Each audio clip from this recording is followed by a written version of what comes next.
We are ready now for the 141-pound open division. For the official introductions, we go to Kevin Van Meter. And now the 141-pound open championship. The referee is Julio Marmon. In the gold corner, Pedro Sosa, representing the Cops and Kids Boxing Club. A 16-year-old high school sophomore from the Bronx. He is the national junior champion and the youngest boxer in the tournament. His record, 3 decisions. In the blue corner, Jeremy Fiorentino, representing Mendez Boxing, is a 20-year-old resident of Manhattan. He has taken a sabbatical to train for the gloves. His record, 3 decisions. So the 141-pound fighters in the ring. Fiorentino versus Sosa. Sosa highly decorated as he comes into this fight. Teddy, what do you expect to see when 2 fighters like these 2 enter the ring? Well, the first thing I don't expect to see is anything novice. These are open fighters, and the opposite of what a lot of uninitiated fans might think. They see a 16-year-old kid in Sosa, they think he's going to be excited. No, no, no, no. He had many junior Olympic fights. He's going to be calm, and he's going to be the boss. And it looks like that's exactly what he's doing early on. Sosa quickly across the ring, establishing that left hook. Wow. Electricity in both hands. Yeah, Sosa in the gold might be 16 years old as a human being, as a person. But as a fighter, he's much older. Many, many junior Olympic fights. In other words, he's comfortable in that square circle. Left hook, right hand by Sosa. All of a sudden, Fiorentino back on his heels, being overwhelmed in this first round. Short left hook connected. Yeah, Fiorentino wants to do some moving and countering. And Sosa, he wants to time him. I think he's looking to try to force him into a position where he'll stop the punch. And look at Sosa, he's looking to time him when he thinks he gets him in that position. Teddy, are you impressed with the fact that Sosa's fighting with all his punches with his hands up? Yeah, good technique. I'm not surprised, though. If you're 16 years old and you're competing on this level, you've been taught well. You have good basics, good technique, good coaches. Marco Suarez, Pablo Nieves in the corner of Pedro Sosa. 16 years old, 5'8". I'm with Sosa, I'm going down to the body, take some air out of those tires. Because it's obvious that Fiorentino knows Sosa is the stronger guy. He's going to use those legs. No better way to take the legs away than go downstairs. Even in the amateurs? Yeah, even in the amateurs. You know, a lot of people say, oh, it's like putting money in the bank. You know, you start early and then the 5th, 6th, 7th rounds it pays dividends. But a body punch hurts no matter when you hit him. I don't care if you hit him in the 1st or the 5th round. It hurts. It takes a guy's legs away.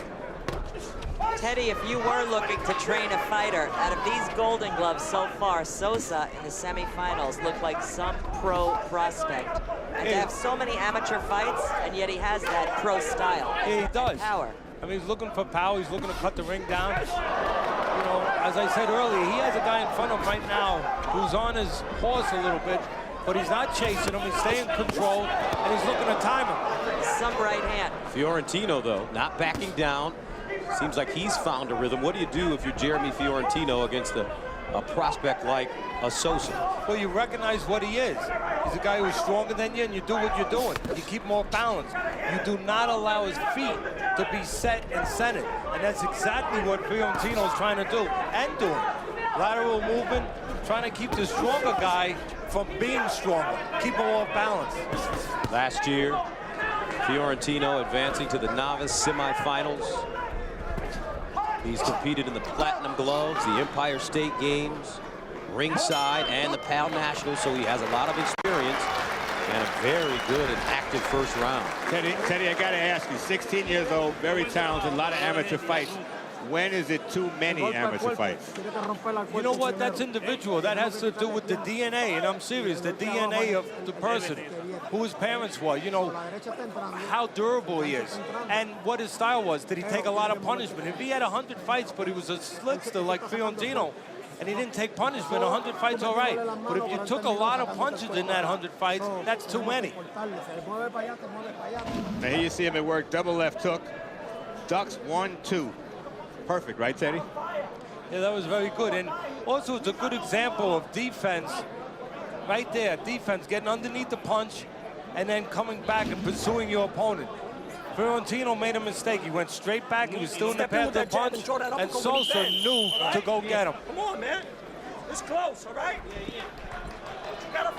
But what I mean by the DNA, you know, there's just certain guys that, look at George Foreman, that son of a gun. I mean, all the wars that he's been through, forget about the cheeseburgers, but just all the wars he's been through, and he's still okay. His DNA allowed him to be okay.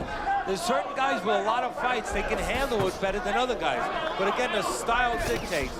If you take a lot of punches, maybe 30 amateur fights is enough. If you didn't, hey, 100 amateur fights, you could still be a good pro. Looping right hand, double right hand by Sosa. And you notice that Sosa gets so much leverage on his punches. What's the key to a fighter getting leverage on his punches? Well, it's being taught in the gym. Making the ground, making the canvas part of your punch.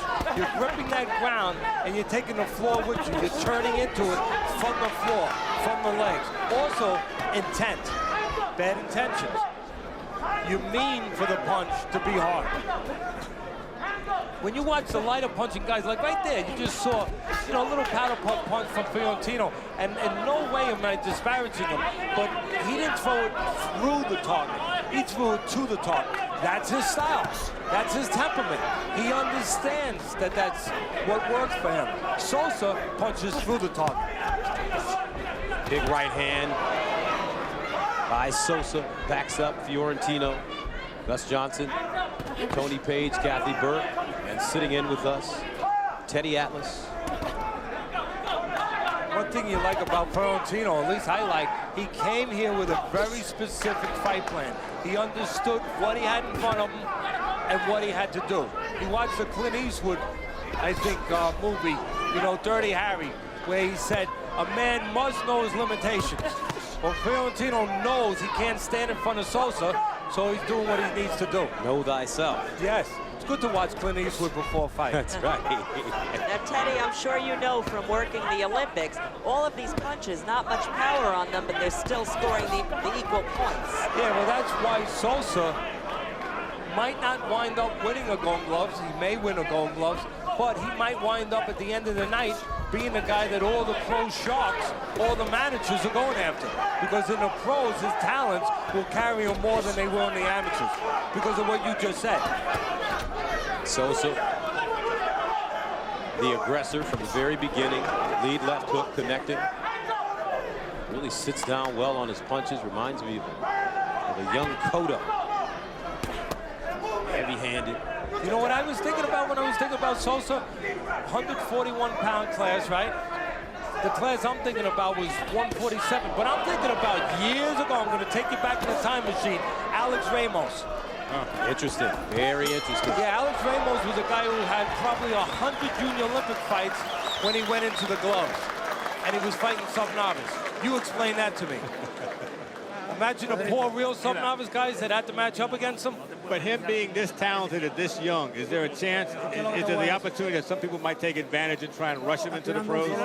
There's a chance. That's a good question, Tony. There's a chance also that he'll get burnt out. Not just physically, emotionally. How do you keep that from happening? Well, you keep it fun. You know, you keep giving challenges. You make sure that you give them a break every once in a while. See, that's the problem with boxing. There's no seasons. You probably noticed that. There are no seasons. And some of these kids, they don't go to proms. They don't go, you know, to the other things that kids evolve into, the normal things. They get that taken away because all year long they're only boxing, and that's why they burn out. And Teddy, your foundation is sponsoring a scholarship for an athlete here at the Gloves. Yeah, we are. It's a $5,000 scholarship with the Doc Atlas Foundation, also in memory of George Horowitz, who was very important to the foundation. He was a big part of the foundation, a big benefactor, and also important to boxing. The former CEO of Everlast.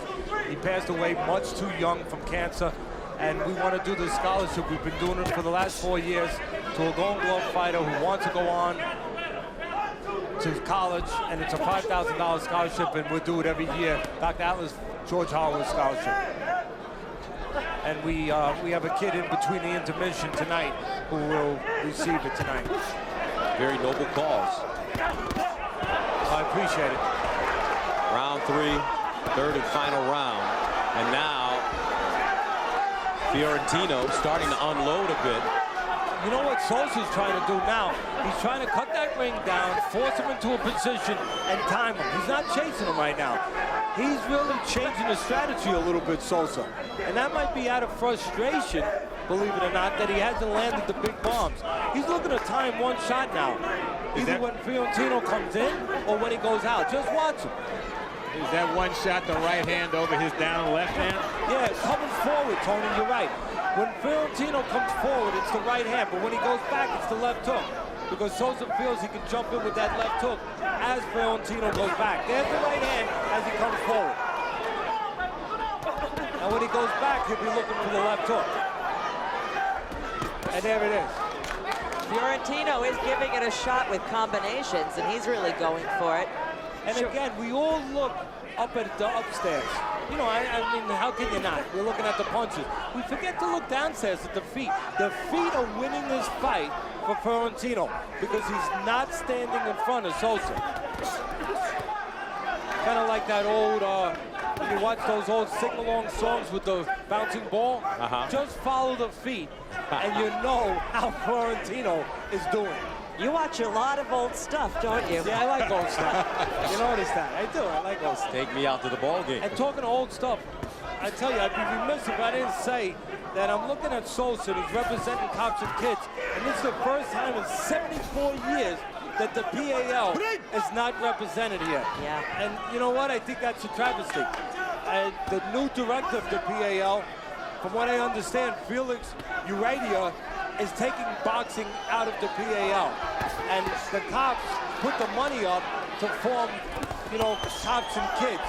And I really think that somebody needs to look into that, because what is boxing without the PAL? Absolutely, absolutely. 7 seconds remaining in the third round. Lot of action here. As Sosa and Fiorentino really going at it, and that'll do it.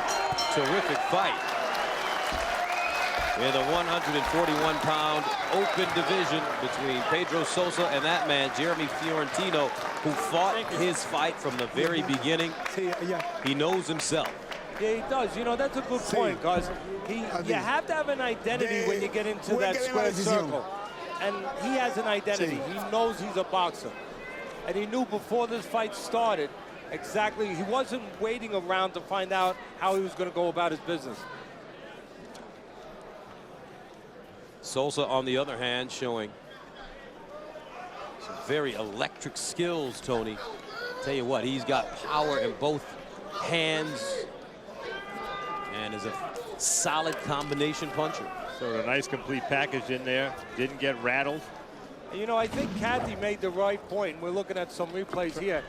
The right hand as Fiorentino comes in, exactly as Tony said. You could see Sosa looking to time him coming forward. But Kathy made a good point. The styles of the amateurs favor boxers. I mean, the amateur scoring favors the style of a boxer. And if that holds true, that man in blue up there, Fiorentino, he's going to wind up getting the decision. I'm going to go the other way. I'm going to say Sosa gets it. We'll find out. Okay. I knew we'd get competitive if we hung out for a little while. I just knew that. Go. So, Teddy, your foundation is something that we want to continue to promote. Well, thank you very much. We help people in need. All the money goes out there to help kids that need help with their insurance for cancer or whatever it is, and families aren't able to take care of it, and we're able to step in and provide that assistance. Here's Kevin Van Meter for the decision. The winner of the 141-pound Open Championship is from the gold corner, Pedro Sosa. You one up on me, Tony. So Pedro Sosa wins the decision. Well, give the judges credit. They went for the cleaner punching. They watched. They didn't just look for the punch numbers. They looked to who was actually placing the punches, and that was Sosa. Well, Teddy, we'd like to thank you for sitting in with us. Obviously, it's an honor and a pleasure to have a chance to sit next to you and call a fight in a tournament that is so close to your heart. It's my pleasure. This is a very important tournament. because a lot of these kids, they don't go on to be pros, but they go on to be better people because of this tournament. Thank you, Teddy Atlas. Pedro Sosa, 141-pound open division champion.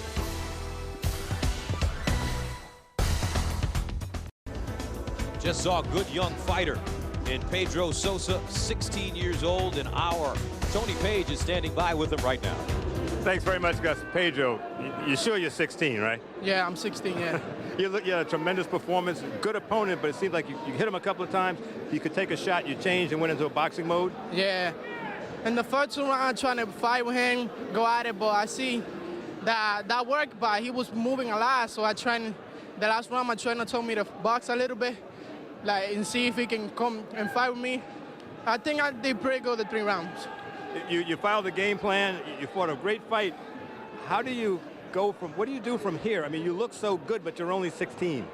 Yeah, I'm trying to do like 2 more, 3 golden gloves, and then go pro like 19. Yeah, that's what I think I'm going to do after this. What does it mean to have these around your neck? This feels good. My first year here in the Golden Glove and come fight the first time open, I feel great about myself, yeah. All right. I'm happy. Thanks a lot. Congratulations. Let's go back to ringside and Gus Johnson.